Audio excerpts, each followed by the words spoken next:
In this video, I'll show you how to format a number with a comma as a thousandths separator. You might think that you need to use regex for this, but actually in JS it's very simple. So I'm going to declare a number. Let's say that number is going to be 123. And now I can just do console.log, and then I'll invoke the toLocaleString on this number value. Additionally, you can also even use decimals. So let's say 123.55, and it's going to convert that number to whatever notation is used in the locale. So let's say the number is a little bit bigger to see the thousandths separator.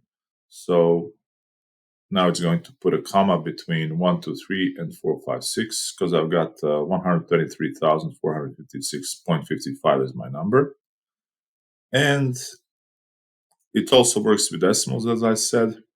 So what the toLocaleString does is it converts our number into a string using the local language, and the language is determined by the locale language of our machine's operating system.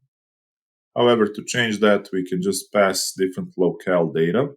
So, for example, my system's locale is English US, but if I pass in Deutsch DE for Germany, it's going to update the formatting accordingly. And now it's separating thousands with a dot and decimals with a comma. An alternative solution is to use the Intl namespace, which exposes the JS's internationalization API.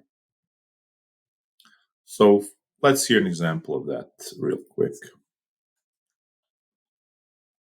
Let number, or let NO equal to 1, 2, 3, 4, 5, 6, 7. And now I'm going to console.log Intl.NumberFormat de-de and format number.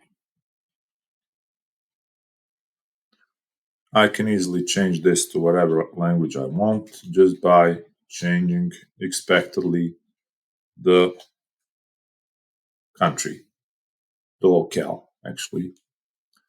So that's it for now. A very simple implementation of formatting a number with a comma or a dot as a thousandths separator.